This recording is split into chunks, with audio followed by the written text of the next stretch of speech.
Hello, today I'm going to do a video that is concentrating on Studio One and more specifically emphasizing the power of reading to the chord track in Studio One and being able to basically manipulate your MIDI that you've entered with your keyboard to follow the key scale of the chord track of the chords that are a part of the song that you're creating. And this is so super powerful.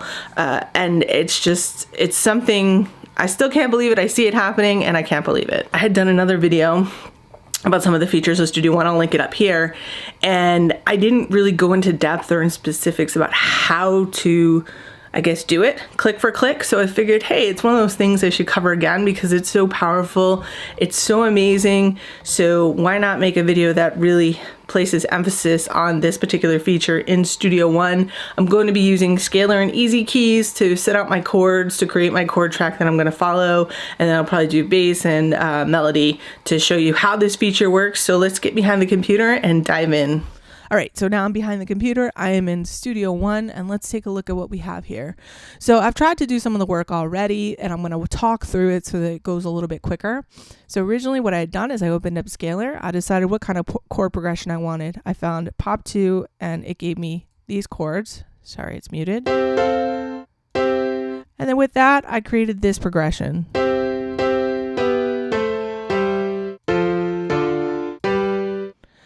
Once I had that down, I click this drag to MIDI button and you can just drag it into your DAW.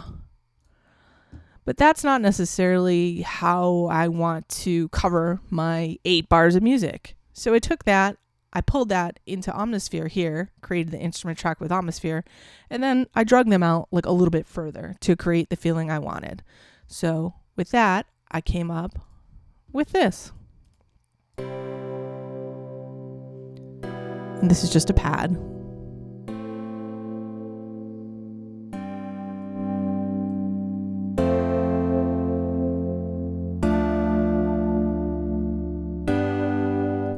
But I also wanted to create something in EZkeys. So I opened up EZkeys and I knew what chords I had.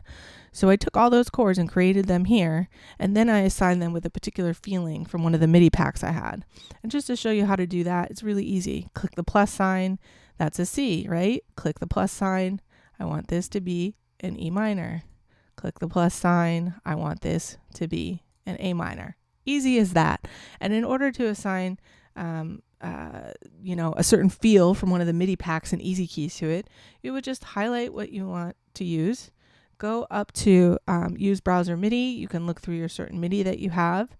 I forget for this. I think I might have used like a melancholic pop type of feel. And literally, you can get an idea of what this sounds like with those chords. And this is muted. And once you decide that you like a particular feel, you just would go and you would say replace, and it would replace what you have there with that MIDI data. So I've already done that just for ease. Once you're done with that, with Studio One, there's certain crashes that happen every now and then that don't make sense. One of them happens to do with EZkeys and dragging and dropping MIDI. So what you want to do is you want to take this MIDI and you want to drag it to your desktop, okay? Which I can't do right now because I have my screen huge. But literally take this, drag it to your desktop, then take it off your desktop and drag it into Studio One. You can do that. It's really awesome. It's really cool. So let me move that back. I'm pretty much done with EZkeys after this. I mean, I've taken that and I've drug it into here, and this is what I have so that you can hear that.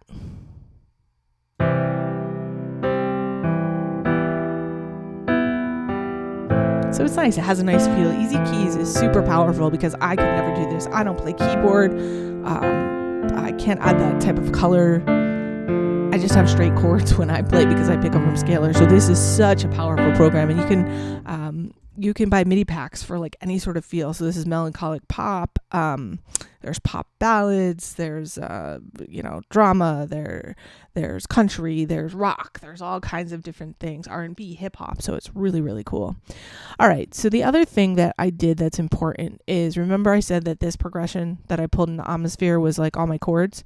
So I'm gonna create a chord track out of this because I know that these are my chords. So I'm going to click extract a chord track. So now Studio One knows all the chords that I've been using. And I did set it up down here. I am just in the key of C, so I picked key of C down here and made sure that my project itself knew I was in the key of C. All right, so from there, this is where the fun begins. So I've already set up Trillion. I think I have an instrument picked out or not. Let's see. Yeah, I just have an acoustic bass picked out. Keeping it really simple. Again, this is just for, purposes of demonstrating. So where you see the information that's important is this I over here. You want to click, you're going to be on the instrument that you're using and the I. And this follow chords is what we're looking at. Right now it's off, but then you choose parallel, narrow, and bass. So let me show you. I'm actually going to record something in here right now. It is off, but it'll give you an idea of what, just how this all works. So let's record something in. I'm just literally going to record anything in. Let's hit record. That would be helpful.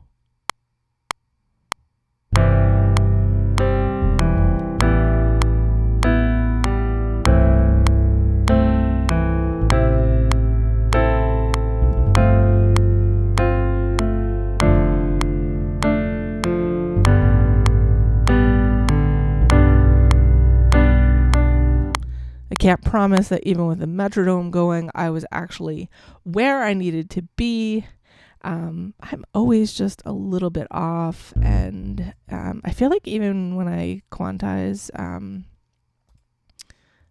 don't know, doesn't always help. Actually, it doesn't look that bad. I did pretty good that time. And I think it's for the sake when I'm like doing this, I'm doing it so quick, and it's like hard for me to slow down and apply my brain the way it should be. All right, so you heard that go in. This is what it sounds like, right? It's totally off.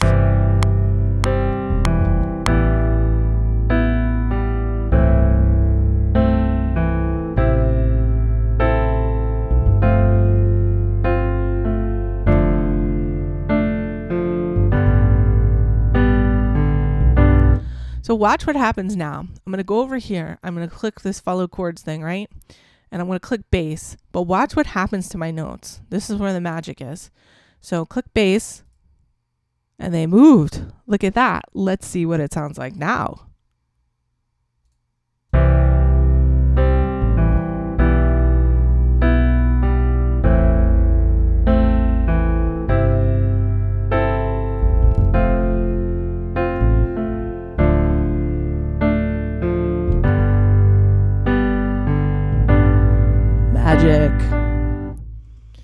So again, let me show you. So if I have this and I click off, that's what I played. If I click follow bass, it shifts everything. Shifts it into place so that actually is following my chords, following my chord track, and just playing the right bass line. So that is so powerful. So I guess then one of the other questions that somebody may have is, well, what if I wanted to create a melody? So let's put another instrument in here. I'll pull massive in. And let's pick out something here. Let's do like, I don't know, do a pluck string.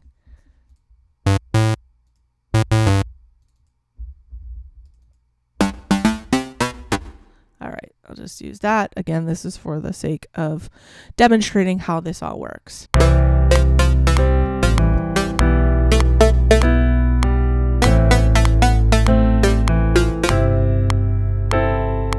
All right, I'm just going to leave it at that. All right, so you heard what I played. Oh, and this is really cool. You get to see the ghost note feature here too. So in Studio One, there is a ghost note feature right now. Over here, you can see I have them both clicked on. So this is what I just played. And then this is my bass. So if you did want to, what's really cool is if you then did want to put in like your chords here and just click in some melody over your chords, like you can do that, which is sweet. And you can even make this bigger. because the piano roll right now, it's a little thin, so you could make it bigger, but of course then it takes up even more real estate. But it's cool because you could do it to the point where you can see the notes. So I really like that. All right, so let's take off the ghost notes. Let's click on massive. This is where we were. Let's make it a little bigger so that I can show you what's going on here.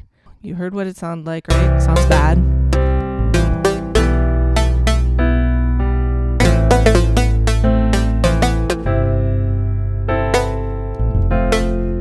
Let's fix some of these. It's gonna annoy me. Okay. So let's go back to the beginning. Now what we can do with this is we can tell this follow chords, and I'm going to do parallel or narrow. That's when it just gets really closely in tune with it. So let me turn it off. Pay attention on here in the grid. Watch what happens. I'll do narrow. They moved. I do parallel. They moved. Now listen to this.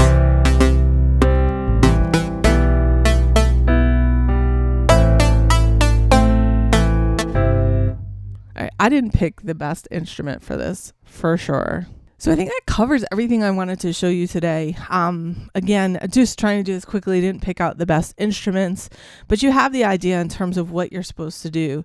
It's this eye and this little box over here, and basically telling your melody and your bass that you want it to follow your chord track.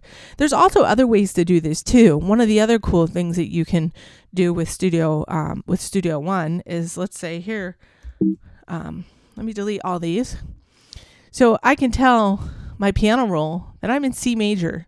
In order to do this, you can't have this follow the chord track on. It won't let you use it. So you need to turn that off, and then you can actually go down here and you can tell it, okay, only let me play things that are in scale, and you'll see this keyboard has lit up blue with everything that's in scale.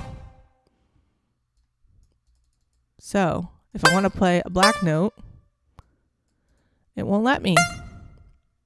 Literally, like, it won't even let you play it, and it won't let you click in anything on any of the black notes, which is super cool. Maybe the C major scale isn't like the best one to show you, so let me put another one in here. Let's put in D minor. Click this. So now you can see that, like, certain white keys you can't play too. Sorry, I can't even click any notes in there. So it doesn't let you click in a bad note, which is really freaking awesome. I'm just getting started with the power of Studio One. I feel like I've been using it for a little bit, but as you guys probably know, with any DAW, you just need to like dig in and dig deeper and deeper and deeper and master it. So that's Studio One, and that's the follow chord track feature. I hope that this video was helpful for you, going into the specifics of how to do it. And hopefully I'll have some more videos coming for you again soon. Thanks for watching.